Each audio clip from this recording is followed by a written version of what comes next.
네, 안녕하세요. 저 JTBC의 임석봉입니다. 오늘 지난 사고로 운명을 달리하신 분들의 명복을 빌면서요, 좀 차분하게 무거운 마음으로 시작을 하겠습니다. 앞서 제가 양해를 구할 것은 김이 서려서 마스크를 좀 벗고 해도 된다고 제가 들어서요, 조금 전달을 위해서 마스크를 벗겠습니다. 네, 제가 오늘 말씀드릴 부분은 글로벌과 국내 OTT 경쟁 현황과 그 OTT 플랫폼들이 어떠한 컨텐츠의 전략을 갖고 있는지에 대해서 말씀드리려고 합니다. 이제는 OTT 또는 스트리밍 서비스에 대해서 너무나 잘 아시고 또 우리 생활 속에서 굉장히 많이들 이용하고 계시기 때문에 앞서 사전적인 OTT나 이런 기본 설명들은 드리지 않고 바로 서비스 현황에 대해서 말씀을 드리도록 하겠습니다. 일단 글로벌 스트리밍 가입자와 사업자 비교를 제가 했는데요.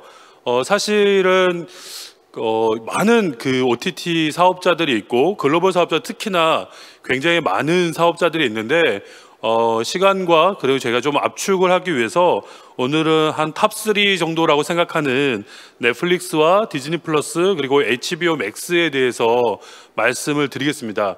여기 보시면 각각의 그 사업자 스트리밍 서비스의 지역별 가입자들이 있습니다. 넷플릭스는 잠시 말씀드리면 지난 22년 1분기에 2억 2천만 가입자에서 소폭 올라서요. 2억 2,300만 가입자로 소폭 오른 상황이고요. 3분기에. 그리고 디즈니 플러스는 22년 그러니까 4월에 2억 500만 가입자에서 줄라이에 그러니까 2억 2천만 가입자를 그 넷플릭스보다 좀 더 성장을 했습니다. 그리고 HBO 맥스는 올해 큰 이슈가 있어서 그렇긴 한데요. 그 디스커버리 플러스랑 합병을 했지요. 디스커버리 플러스를 무려 55조 원, 우리나라 돈으로 55조 원 가량의 돈을 써서 디스커버리 플러스를 인수를 했고요. 뒤에서 말씀드리긴 하겠지만 이런저런 효과로 인해서 HBO 맥스는 1분기에 약 9천만 가입자에서 2분기는 9,200만 가입자로 1,700만 가입자를 증가시켰습니다. 여기 보시면 많은 그 미디어나 뉴스를 보면 가입자들이 다 제각각이었어요. 제가 자료 조사를 해보면. 그래서 제가 자료를 어떻게 입수를 할까 하다가 결국은 이 글로벌 업체들은 각각의 리포트들이 있어서요. 레터나 리포트를 통해서 실제 그들이 오픈한 실제 가입자들을 바탕으로 제가 데이터를 가공을 했고요. 여기 보시면 대부분 그 넷플릭스에도 보면 그 맨 앞에 그 미국과 캐나다에 있고 그다음에 유럽, 라틴 아메리카, 그다음에 아시아 이렇게 각각 분류가 되어 있는데 보시면 사실 넷플릭스는 거의 지금은 정체기에 가깝다라고 보실 수 있고요. 특히 미국과 캐나다에서는 가입자가 줄었죠.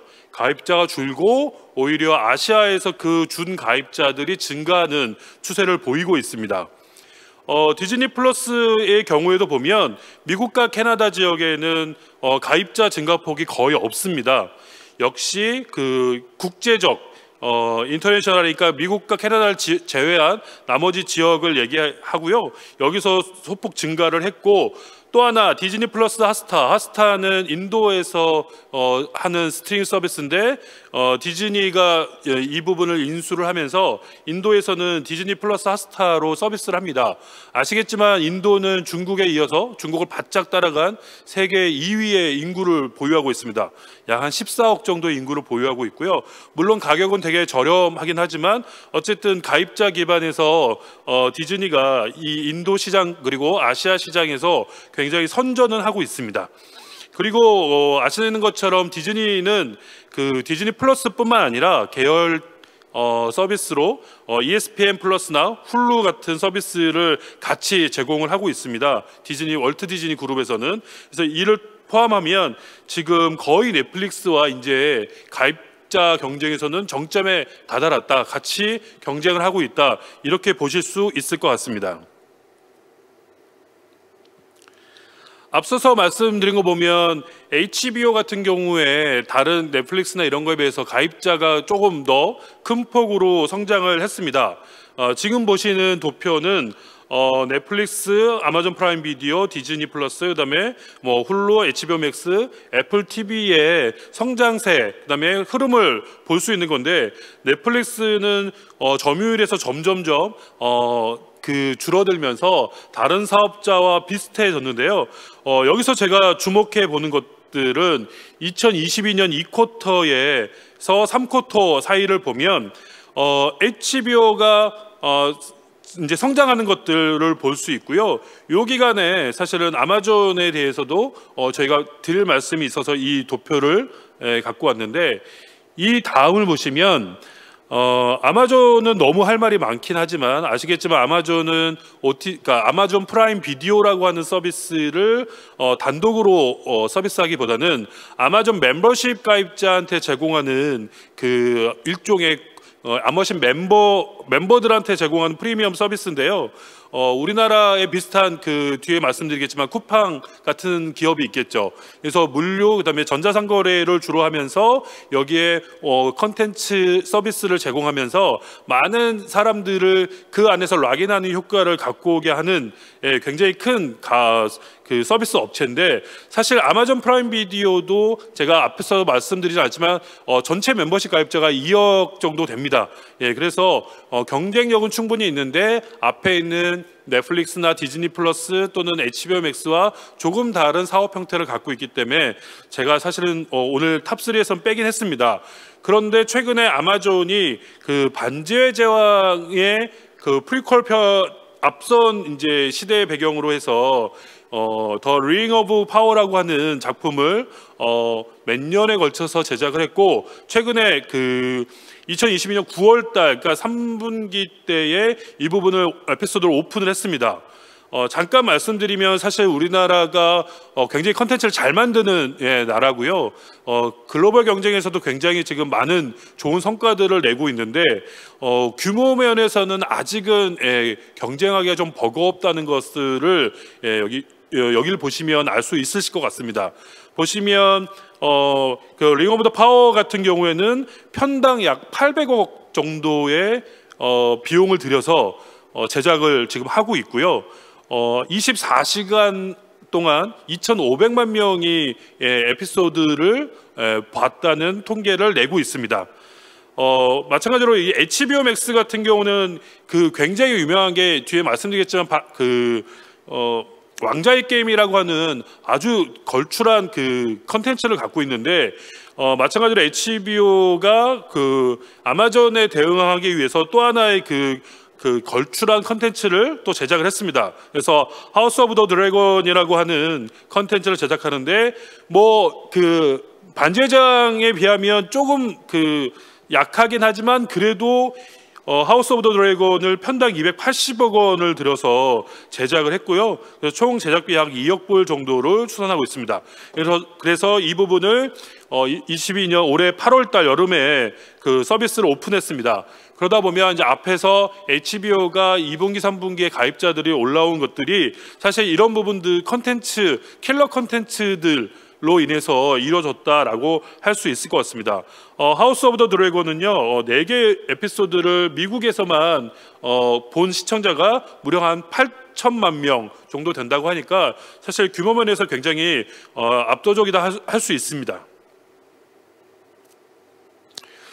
다음은 개별 컨텐츠 전략에 대해서 좀 말씀을 드려볼까 합니다. 아시겠지만 넷플릭스는 뭐 오리지널 점점 더 구독자 2억 명이 넘어가는 시점부터 해서 이 구독자를 바탕으로 어떤 것들을 할 수 있을까 새로운 시도를 하지만 그럼에도 불구하고 계속해서 컨텐츠 제작에 진심을 쏟고 있는데요. 우선적으로 오리지널을 계속해서 강화하고 있는 추세입니다. 특히 영화 같은 경우에는 그 미국을 중심으로 굉장히 서비스를 많이 제공하고 있는데요.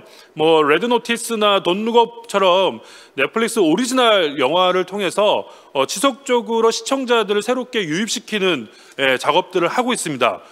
그래서 제가 통계를 본 거는 그 픽스 페트롤이라고 하는 사이트에서 보면 2021년도와 2022년 최근까지 10월 말까지 기준으로 보면 탑 무비 10에 보면 총 21년, 22년 20개의 그 컨텐츠 중에 무려 18개가 미국 영화고요. 나머지 2개만이 미국 외의 컨텐츠인 걸로 지금 나타났고요. 22년은 보시다시피 전부 미국의 영화들이 넷플릭스에서 가장 높은 시청량을 기록하고 있는 것을 볼 수 있습니다. 그에 반해서 TV쇼, 우리가 드라마나 아니면 뭐 엔터테인먼트, 예능, 오락물들을 보면 영화와는 좀 다른 양상을 보이고 있습니다. 오리지널 TV쇼 제작은 넷플릭스 입장에서는 글로벌 현지화 전략에 따라서 각국에서 많이 지금 제작을 하고 있는 상황입니다. 그래서 보면 총 21년, 22년 20개 중에 약 미국의 컨텐츠가 11개, 그리고 미국 외에 각 국가의 인터내셔널 국가에서의 컨텐츠가 9개, 거의 뭐 대동소이하게 지금 그 제작되고 있는 것들을 볼 수 있고요. 거점 국가를 중심으로 컨텐츠 전략을 취하는 것 같습니다. 그래서 보면 남미에서는 콜롬비아 컨텐츠를 제작을 해서 그 남미 전체의 시청을 유입하는 효과를 갖고 오고 있고요. 그리고 아시아 국가에서는 한국 컨텐츠를 바탕으로 아시아의 가입자들을 유인하는 효과를 갖고 있습니다. 이런 오리지널 콘텐츠들은 현지에서 제작하기 때문에 현지 가입자들이 지속적으로 유입할 수 있도록 해주고 있고요. 현지에서 많은 콘텐츠, 높은 시청량을 유지하고 있는 것들을 특징으로 볼 수 있습니다. 그리고 보시다시피 넷플릭스가 오리지널뿐만 아니라 뭐 컨텐츠를 우리 라이브러리 컨텐츠라고 하는 것들, 그다음에 익스클루시브 컨텐츠라고 하는 것들을 지속해서 구매하고 있는데, 어쨌든 이 TV쇼에서도 70%는 넷플릭스 오리지널 제품들이 있을 수 있습니다. 그 넷플릭스 오리지널 제품을 통해서 서비스를 하고 있고 많은 시청량을 보유하고 있습니다. 그런데 한 가지 특이한 점을 보시면 한국 2022년 한국 컨텐츠들을 보면 분명히 이게 어떤 것들은 넷플릭스에서만 제공하는 거긴 하지만 또 어떤 것들은 기본적으로 우리나라 방송에서 나가고 그 다음에 넷플릭스로 나가는 것. 예컨대 9위 한 게 우영우거든요. 우영우가 넷플릭스는 글로벌 서비스 할 때는 이걸 자기들의 오리지널 컨텐츠다라고 해서 마크를 하고 나갑니다. 이런 차이점을 좀 유의 깊게 보시면 좋을 것 같습니다. 그리고 앞서 말씀드렸지만 넷플릭스의 세 번째의 콘텐츠 전략으로는 계속해서 새로운 시도를 하고 있습니다. 올 2월 달에는 캣 버클러라고 하는 오른쪽 그림 보이시죠? 이 캣 버클러라고 하는 인터랙티브 콘텐츠 애니메이션인데요. 이거를 통해서 게임 산업에도 새롭게 도전을 하고 있고요. 이런 게임 그 유저들을 통해서 계속해서 구독자의 취향 데이터를 취합하고 있다는 게 넷플릭스가 오랫동안 갖고 있는 컨텐츠 기업이면서 테크 기업이다라고 할 수 있는 부분입니다. 그리고 두 번째는 앞서서 신유형 광고에서도 말씀해 주셨지만 넷플릭스가 11월부터 전 세계적으로 넷플릭스 광고 모델을 출시했습니다. 그래서 국내에서는 나스미디어를 통해서 광고를 하겠다라고 하고 있고요. 전반전 기술은 마이크로소프트와 손을 잡고 하고 있습니다. 그래서 이런 광고 시장에서 넷플릭스가 어떠한 영향을 미칠지에 대해서 저희도 유의 깊게 보고 있습니다. 다음은 디즈니 플러스의 컨텐츠 전략에 대해서 말씀드리겠습니다. 한마디로 말씀드리면 디즈니 플러스는 월트 디즈니 그룹의 모든 영향을 이 디즈니 플러스에 모은다고 보시면 될 것 같습니다.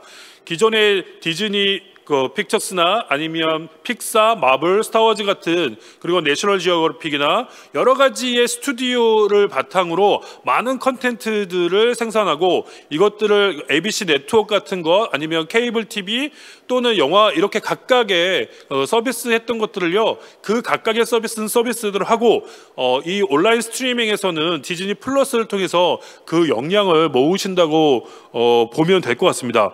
오른쪽에 보이는 월트 디즈니 그룹 가게도, 기업 가게도이죠.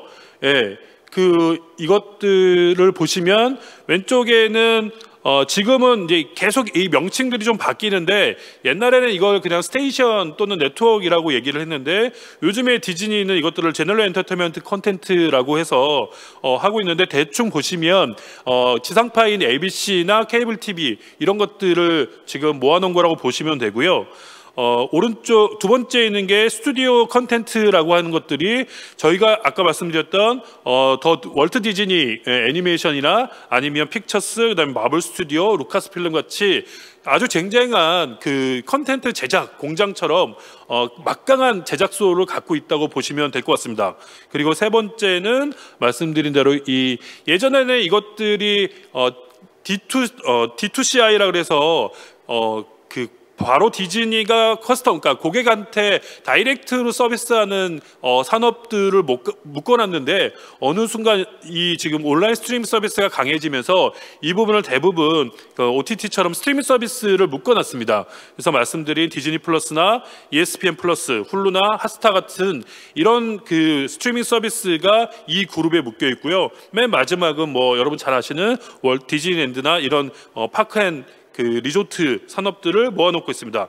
제가 이걸 왜 굳이 말씀드렸냐면, 사실은 디즈니 하면 우리가 애니메이션이나 마블 스튜디오 정도만 떠올릴 수 있는데, 디즈니가 갖고 있는 그 컨텐츠 제작 역량이라는 것이 굉장히 훌륭하다는 것들을 이 가게들을 통해서 볼 수 있을 것 같고요.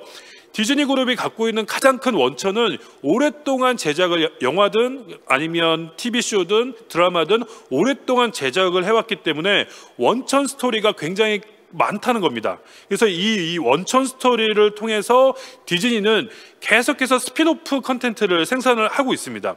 그래서 제시카 캄 앵글이라고 디즈니 컨텐츠 책임자가 최근에 어떤 얘기를 했냐면, 디즈니 플러스에 대해서 최고의 콘텐츠에 지속적으로 투자하고 지역에서 가장 수요가 많은 창의적 인재와 스토리텔러들, 이 스토리텔러들이 세계 무대에서 영향을 발휘할 수 있도록 하겠다. 결국은 이 원천 스토리를 통해서 이것들을 스피노프로 재가공하고 그것들을 계속해서 생산해내는 작업들을 하겠다, 이렇게 얘기를 하고 있습니다.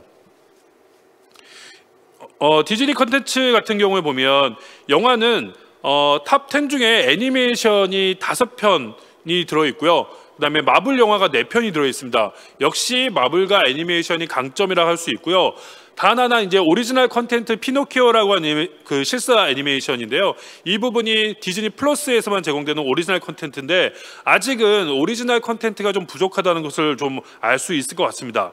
그리고 TV쇼에서는 TV 장수 프로그램인 디즈니 플러스, 디즈니의 어떤 컨텐츠들과 그리고 오리지널로서의 스핀오프 된 뒤에 보시면 마블이 스핀오프한 쉬얼크나 문라이트, 그 다음에 스타워즈의 스핀오프 컨텐츠인 북 오브 보바펫 같은 컨텐츠들이 이 디즈니의 전통 장수 프로그램과 맞물려서 그리고 굉장히 강점을 갖고 있는 이 시트콤들, 이를 통해서 디즈니의 가입자를 계속해서 유치하는 것들을 우리가 알 수 있습니다.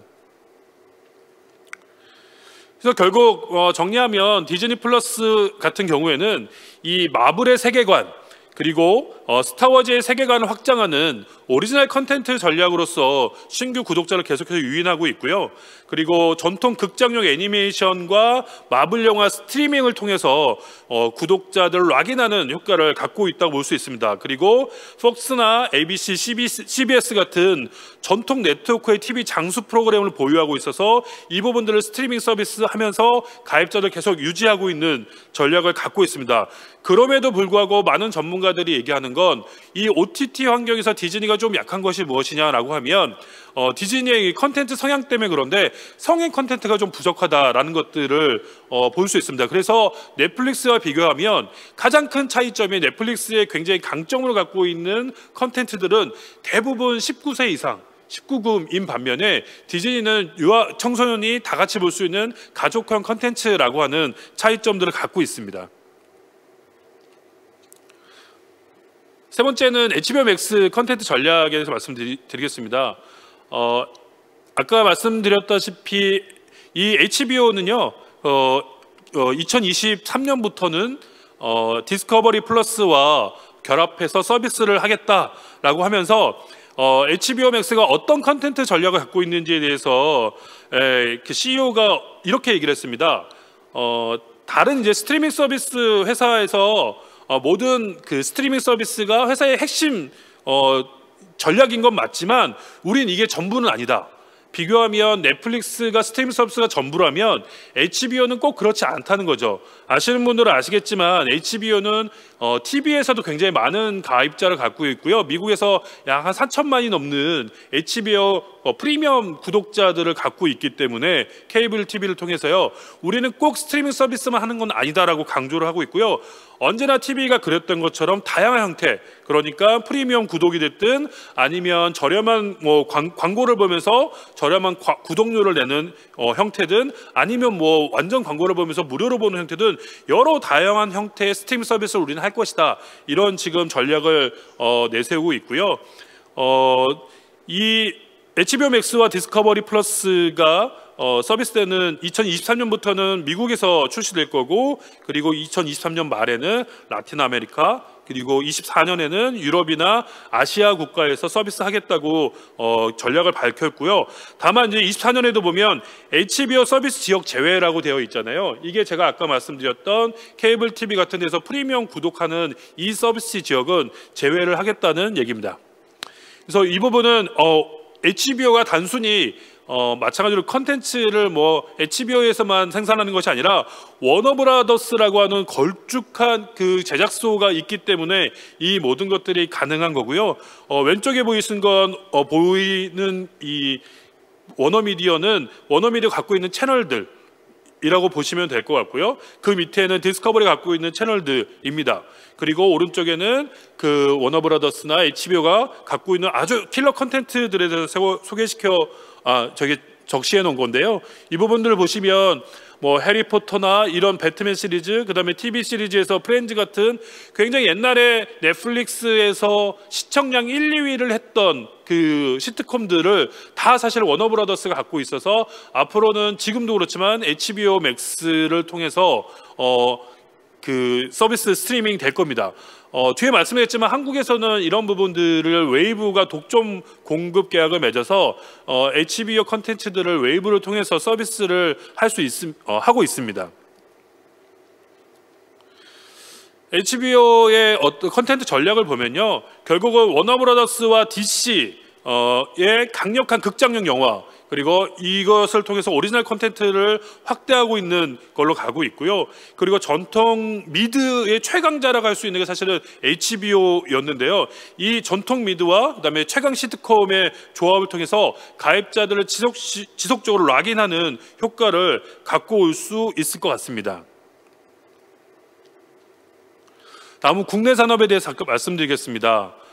국내 OTT 플랫폼 사업 성과라고 하면 21년도에는 사실은 넷플릭스의 매출이 6,317억 원, 그리고 웨이브가 2,301억 원으로 전년 대비 매출은 상승했습니다. 그런데 사실 그 매출이 상승함에 따라서 영업 손실도 굉장히 많이 확대되고 적자폭이 커졌다라고 하는 것들을 볼 수 있을 것 같고요. 2022년 9월 시점에서 보면 넷플릭스 이용자 수는 조금 감소한 반면에 티빙은 2022년 9월 달에 이용자 수 MAU 기준으로 1위를 등극했고, 그다음에 쿠팡은 계속적으로 7월부터 약진을 하면서 사실은 지금 웨이브가 고전했다고 제가 쓰긴 했지만 이 티빙과 쿠팡과 웨이브가 이용자 숫자에서는 거의 접점에 달하고 있는 상황이라고 할 수 있습니다.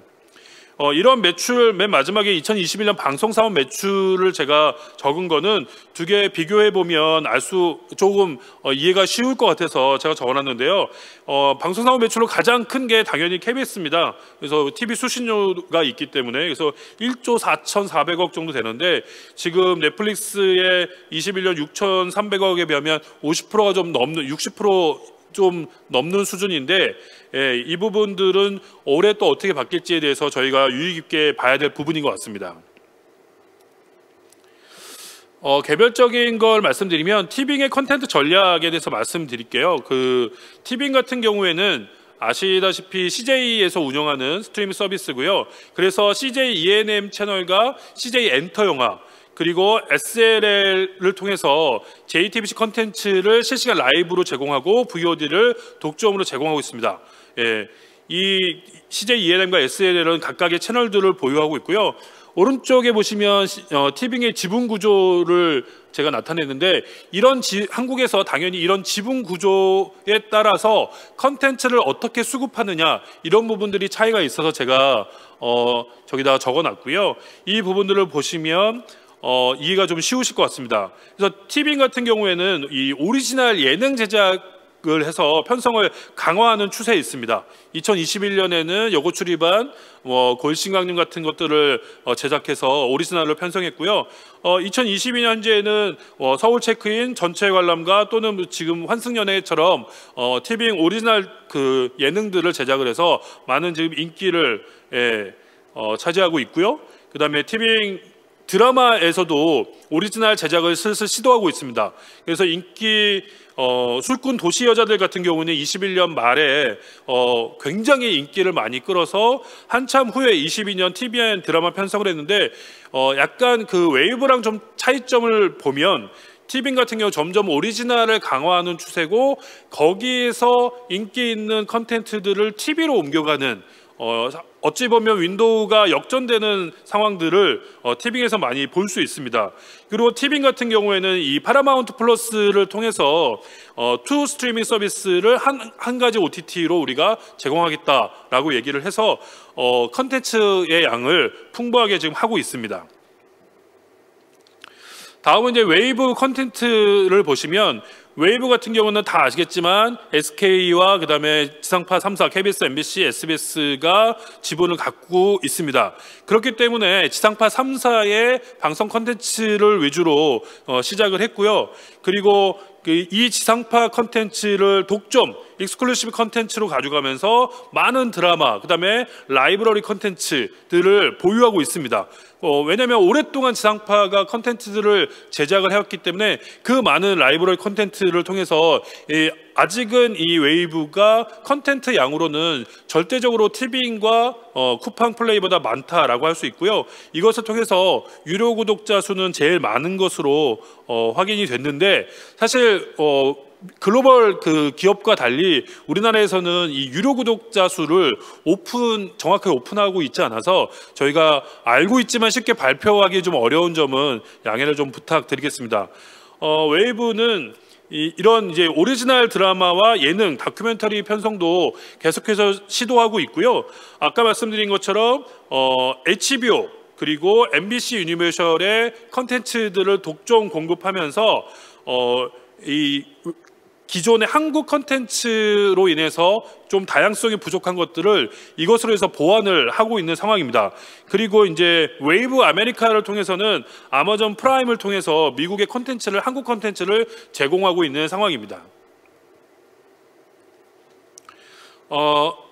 마지막 이제 쿠팡 플레이 컨텐츠 전략을 좀 말씀드리면 올해 들어서 사실은 굉장히 크게 약진하고 있는 OTT 서비스가 바로 쿠팡 플레이인데요. 뭐 다 아시겠지만 쿠팡 플레이의 롤 모델은 아마존이라고 할 수 있겠죠. 그래서 초기에 쿠팡 플레이는 오리지널 SNL을 통해서 인지도를 상승시켰고 그리고 나서 오리지널 드라마를 통해서 신규 유입을 지금 하고 있는 상황입니다. 그래서 보시면 올 6월 달에 드라마 안나나 이런 걸 통해서 가입자를 새롭게 유입을 시키고 있고 그리고 EPL 토트넘 프리미엄 리그를 통해서 계속 이제 독점 컨텐츠 스포츠 컨텐츠를 제공하면서 충성도 높은 고객들을 확보하고 있다라고 할 수 있고요. 특히 올해는 높은 이제 MAU를 통해서 8월 달에 비상선언이나 한상 같은 이 걸출한 영화들을 독점 공개하기 시작했습니다. 그래서 보시면 사실은 이 오른쪽에서 두 번째 도표를 보시면 6월 달부터 7월 한 달 사이에 굉장히 일간 가입자 수가 많이 올라가 있는 것들을 볼 수 있는데요. 이게 이제 드라마 안나나 이런 독점 콘텐츠를 통해서 가입자들이 쿠팡 플레이를 계속해서 사용하고 있는 것들을 볼 수 있습니다. 그래서 사실은 쿠팡이 올해 멤버십 가격을 약 72%를 인상을 했습니다. 2,900원에서 멤버십 요금을 4,990원으로 올렸는데, 그럼에도 불구하고 사실 가입자들은 크게 떨어지지 않았다라고 하는 것들은 이게 사실은 72%가 중요한 건 아닌 것 같고요. 우리가 감내할 수 있는 수준이 어디까지인 것인가라고 하는 것들을 보면 아직 5,000원 미만에 대해선 크게 거부감이 없다는 것을 좀 알 수 있을 것 같고, 뭐 당연히 이 5,000원이 쿠팡 플레이를 위해서 내는 것이 아니라 무료 배송이나 이런 것들 때문에 또 많이 내고 있기 때문에 사실 그런 부분도 좀 유의 있게 봐야 될 것 같습니다. 앞에서 말씀드렸지만 그 쿠팡의 롤모델이 아마존인데요. 아마존 같은 경우에는 1년에 멤버십 그 구독료가 한 16, 7만 원 정도 되거든요. 우리나라 돈으로. 그러니까 그 쿠팡 플레이랑은 멤버십 요금에 있어서도 굉장히 큰 차이를 보이고 있습니다. 그래서 가장 최근 건데요. 9월 기준으로 보면 지금 신규 OTT 신규 설치자가 가장 많은 앱이 쿠팡 플레이라고 할 수 있습니다. 그래서 많은 사람들이 이 부분에 관심을 갖고 있다라고 하고 있고요. 마지막으로 OTT 컨텐츠 전략 크게 세 가지로 제가 정리를 해보면, 첫 번째는 M&A를 통해서 컨텐츠를 계속해서 확보하고 있고요. 두 번째는 번들 패키지, 그러니까 아까 말씀드린 디즈니나 핫스타 또는 HBO 맥스나 디스커버리 플러스처럼 이렇게 M&A나 번들을 통해서 컨텐츠 양을 늘리고 있습니다. 그리고 이제 투트랙 서비스라고 해서 옛날에는 넷플릭스처럼 구독만 했던 서비스들이 광고를 도입하고, 또는 광고를 저렴한 광고를 통해서 하이브리드 모델을 도입하고, 이런 것들을 보면서 투트랙 전략을 스트리밍 서비스가 계속 구사하고 있다, 이렇게 정리할 수 있을 것 같습니다. 예, 여기까지 마치겠습니다. 네.